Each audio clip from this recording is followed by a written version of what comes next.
साथ लक्ष्मी और आप देख रहे हैं देश का पहला समझाने वाला बुलेटिन। खबर तो समझिए। इस आधे घंटे में हम आपको सिर्फ खबर ही नहीं दिखाएंगे बल्कि खबरों की पेचीदगी को भी समझाएंगे। लेकिन सबसे पहले आइए जान लेते हैं कि कौन सी वो खबर होगी जिस पर मुख्य तौर पर हमारी नजर होगी। देखिए, सबसे पहले हमारी नजर होगी महिला सुरक्षा पर सुविधा वाली सियासत पर। इसको डिटेल में आपको समझाएंगे। इसके बाद अनंत की रिहाई के सियासी मायने भी आपको समझाएंगे और फिर हमारी नजर होगी युवाओं के लिए पीएम की नसीहत। इस खबर को भी आपको डिटेल में समझाएंगे और उसके बाद जम्मू कश्मीर और हरियाणा के चुनाव की क्या अहमियत होगी वो भी आपको समझाएंगे। बढ़ते हैं देखिए खबरों में आगे। बड़ी खबर रांची से, जहां पर जेएमएम में टूट की आशंका की अटकलें अब तेज हो गई है। सूत्रों के हवाले से खबर मिल रही है कि बीजेपी पूर्व सीएम चंपाई सोरेन, लेविन हेम्ब्रम और समीर मोहंती के संपर्क में है। आपको बता दें कि बीजेपी में शामिल होने को लेकर के ये चर्चा हो रही है। जेएमएम और कांग्रेस के कई विधायकों को बीजेपी में शामिल कराने की भी कवायद चल रही है। चंपाई सोरेन ने बीजेपी में शामिल होने की खबरों को हालांकि खारिज कर दिया है। बोरियो विधानसभा क्षेत्र से पूर्व विधायक लेविन हेम्ब्रम ने बीजेपी में शामिल होने की खबरों पर अपनी मुहर लगा दी है। देखिए, जेएमएम में बड़ी टूट की खबर सामने आ रही है। सूत्र हमारे ये बता रहे हैं कि चंपाई सोरेन, जो कि कुछ दिनों के लिए झारखंड के मुख्यमंत्री भी रहे, वो बीजेपी में शामिल हो सकते हैं। बीजेपी में जाने की उनकी अटकलें जो हैं वो तेज हो गई है। आप लोग ऐसा सोचना जो जरा बोलने भी नहीं सकोगे। हम तो आपका सामने है। आप लोग ऐसा सोचना जो जरा बोलने भी नहीं सकोगे। हम तो आपका सामने है। बंगाल में ट्रेनी डॉक्टर के साथ दरिंदगी के बाद हत्या का मामला हर दिन तूल पकड़ता जा रहा है। एक तरफ जहां इस घटना के विरोध में डॉक्टरों ने मोर्चा खोल दिया है, देश भर में कई अस्पतालों में कामकाज पर इसका असर पड़ रहा है, तो अब इस पर सियासत भी तेज हो गई है। बीजेपी और जेडीयू पश्चिम बंगाल की सरकार पर हमलावर हैं, तो विपक्ष जो है वो आंकड़ों के जरिए बीजेपी शासित प्रदेशों में हुए जुल्म की दुहाई दे रहा है।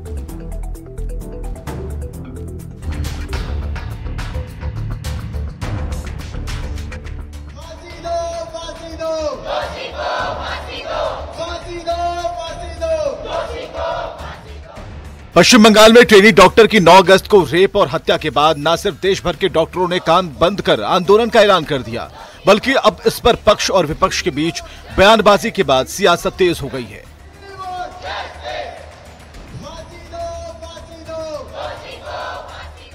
महिला डॉक्टर की हत्या के बाद एक तरफ जहां आईएमए और अलग अलग अस्पतालों के डॉक्टरों ने काम बंद कर प्रदर्शन करना शुरू कर दिया है, तो वहीं दूसरी ओर बीजेपी भी ममता सरकार के खिलाफ खुलकर सड़कों पर उतर आई है। वहीं बुधवार को गुस्साए कुछ लोगों पर आरजीकर अस्पताल में घुसकर तोड़फोड़ करने का आरोप लगा है, जिस पर ममता बनर्जी ने आरोप लगाया था कि प्रदर्शन करने वाले बीजेपी और वाम दल के कार्यकर्ता थे जो बाहर से आए थे। उन्होंने कहा कि वाम और राम ने यह तांडव किया है। बांग्लाয় অশান্তি করতে চান বাম এবং রাম, তারা একত্রিত হয়ে এই গন্ডগোলটা করেছে।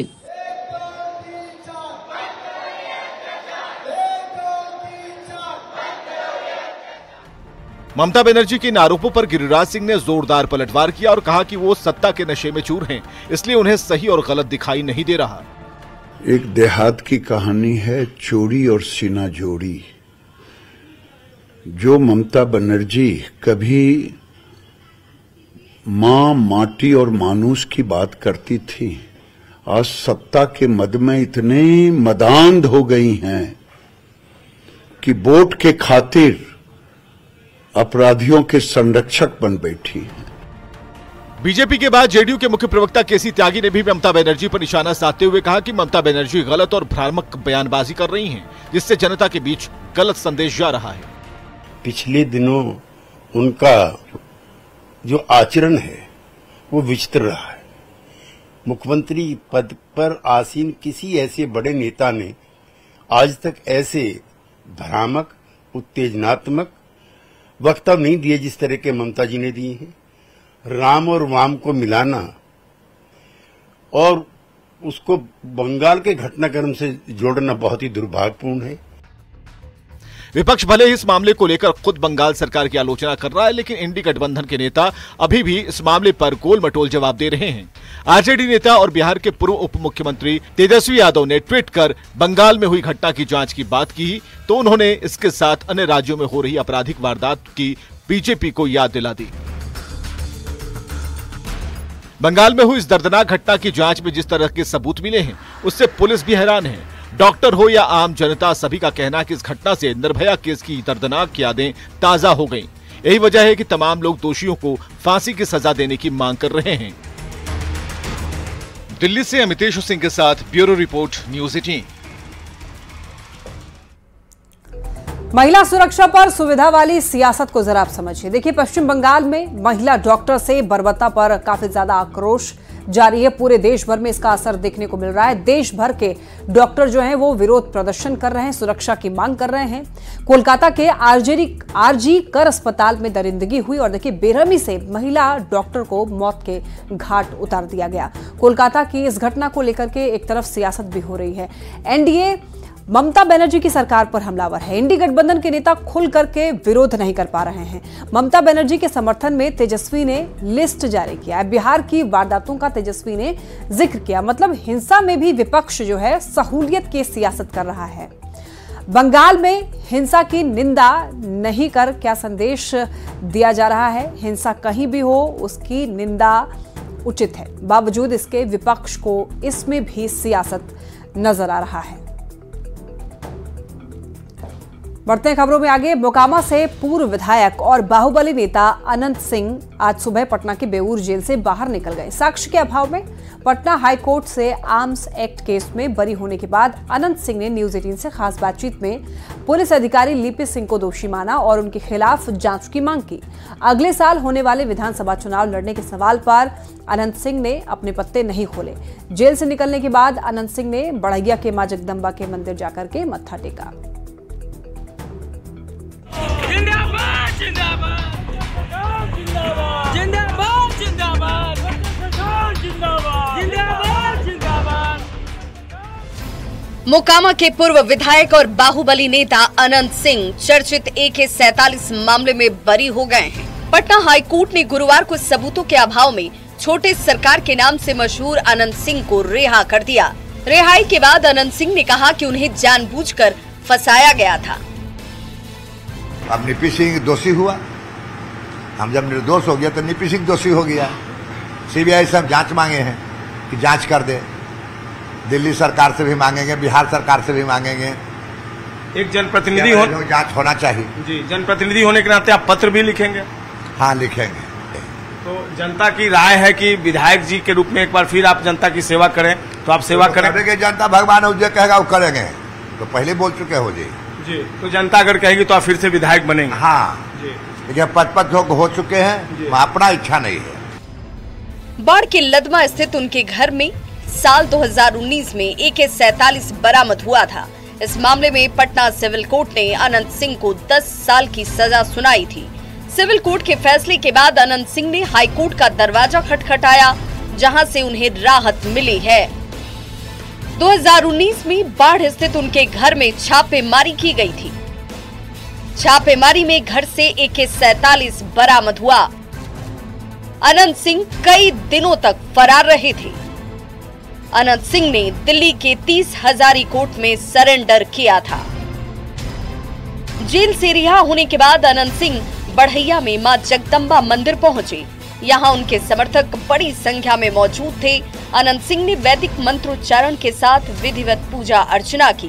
पैरोल पर रिहा होने के बाद भी अनंत सिंह जगदम्बा मंदिर पहुंचे थे और बताया जाता है कि मां जगदम्बा के इस मंदिर में पूर्व विधायक की गहरी आस्था है। बिहार में अगले साल विधानसभा चुनाव हैं। ऐसे में अनंत सिंह के जेल से बाहर आने से मोकामा और मुंगेर क्षेत्र की राजनीति में काफी बदलाव देखने को मिल सकता है। हालांकि वो खुद चुनाव लड़ेंगे या नहीं, अभी इसे लेकर उन्होंने पत्ते नहीं खोले हैं। पटना से संजय कुमार के साथ bureau report, news 18। Anand Singh की रिहाई के सियासी मायने को जरा समझिए। देखिए, मोकामा के पूर्व विधायक आनंद सिंह बरी हो गए। आर्म्स एक्ट केस में पटना हाई कोर्ट ने उनको बरी कर दिया।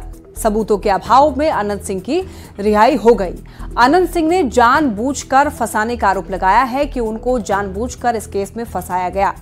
आनंद सिंह का प्रभाव अपने इलाके में काफी ज्यादा है। आनंद सिंह किसी भी दल में रहे, चुनाव में जीत उनको मिलती रही है और इसीलिए कहा जाता है कि उनका प्रभाव अपने इलाके में काफी ज्यादा है।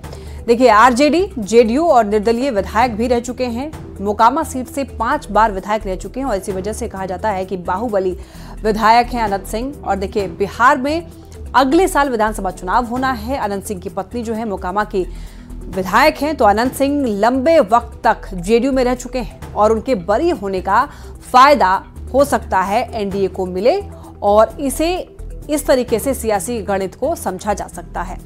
चलिए बढ़ते हैं खबरों में आगे और बात करते हैं विधानसभा चुनाव की। जम्मू कश्मीर और हरियाणा विधानसभा चुनाव की तारीखों का ऐलान कर दिया गया है। जम्मू कश्मीर में सितंबर से विधानसभा के चुनाव जो हैं वो 3 चरणों में होंगे, तो हरियाणा में एक ही चरण में मतदान होगा। नतीजे 4 अक्टूबर को आएंगे।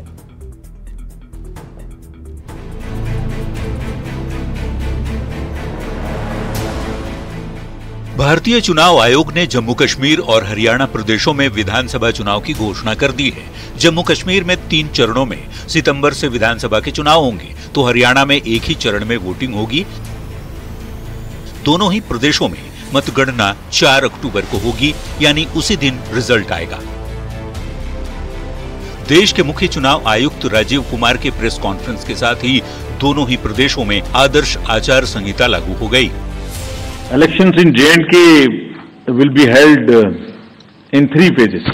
Would be the date of notification for the first phase, nominations till 27th, scrutiny on the next day 28th, and date of poll will be 18th of September, and it's a Wednesday. Second phase would be on 29th of August, poll being on 25th of September, and phase 3. Nomination on 5th of September and every voting finishing on 1st of October. Jammu Kashmir में चुनाव 18 सितंबर से 1 अक्टूबर तक होंगे, यानी voting केवल 14 दिनों में हो जाएगी। हालांकि परिसीमन में राज्य की जिन 24 सीट को निर्धारित किया गया है, उन सीटों पर चुनाव नहीं होंगे। जम्मू कश्मीर में कुल 114 विधानसभा सीट है। डिलिमिटेशन के बाद चुनाव 90 सीट पर ही होंगे। परिसीमन की 24 सीट पाक अधिकृत कश्मीर यानी पीओके में पड़ती है, यानी 114 में से केवल 90 सीट के लिए चुनाव होगा। 2019 में जब आर्टिकल 370 को हटाया गया, तो राज्य में चुनावी सीटों की सीमाओं को फिर से निर्धारित करने के लिए परिसीमन प्रक्रिया शुरू की गई। परिसीमन आयोग की रिपोर्ट के बाद चुनाव वाले सीटों की संख्या तय की गई। वहीं हरियाणा में 1 अक्टूबर को एक ही चरण में वोट डाले जाएंगे। प्रदेश की 90 सीट पर वोटों की गिनती 4 अक्टूबर को होगी। हरियाणा में कुल 90 निर्वाचन क्षेत्र हैं। इनमें 73 जनरल, जबकि अनुसूचित जाति यानी एससी के लिए आरक्षित 17 सीट है, तो अनुसूचित जनजाति के लिए हरियाणा में एक भी सीट रिजर्व नहीं है। हरियाणा के करीब 2 करोड़ मतदाता 1 अक्टूबर को अपने उम्मीदवारों का फैसला करेंगे। बता दें, हरियाणा विधानसभा का कार्यकाल 3 नवंबर को खत्म हो रहा है। Bureau report, news 18। Jammu Kashmir और हरियाणा के चुनाव की अहमियत को जरा समझिए। देखिए, जम्मू कश्मीर से 2019 में धारा 370 हटा दिया गया। 370 हट जाने के बाद पहली बार यहां पर चुनाव हो रहा है। 90 सीट के लिए जम्मू कश्मीर में चुनाव होगा और देखिए, मुख्य चुनाव आयुक्त ने प्रेस कॉन्फ्रेंस करके इसका ऐलान कर दिया है। जम्मू कश्मीर के साथ साथ हरियाणा में भी चुनाव होना है और यहां भी 90 सीट पर चुनाव होगा। बीजेपी की सरकार तीसरी बार सत्ता में लौटने की कोशिश पूरे जोर शोर से कर रही है। पिछले दोनों चुनाव में बीजेपी ने जीत दर्ज की थी। पीएम मोदी तीसरी बार भी केंद्र की सत्ता में लौटे हैं और देखिए, एनडीए की सीटें जो हैं इस बार कम हुई हैं। 4 राज्यों में इसी साल चुनाव होना है। झारखंड और महाराष्ट्र में भी इस बार चुनाव होना है, तो ऐसे में सभी पार्टियां जो हैं वो चुनावी तैयारियों में जुटी हुई है। चलिए बढ़ते हैं खबरों में आगे। पेरिस ओलंपिक में हिस्सा लेने वाले भारतीय एथलीटों ने प्रधानमंत्री नरेंद्र मोदी से उनके आवास पर मुलाकात की। एथलीटों ने प्रधानमंत्री मोदी के साथ मजेदार बातचीत की और ज्ञानवर्धक जानकारियां भी साझा की। पीएम ने खिलाड़ियों को स्मार्टफोन से दूर रहने की सलाह भी दी।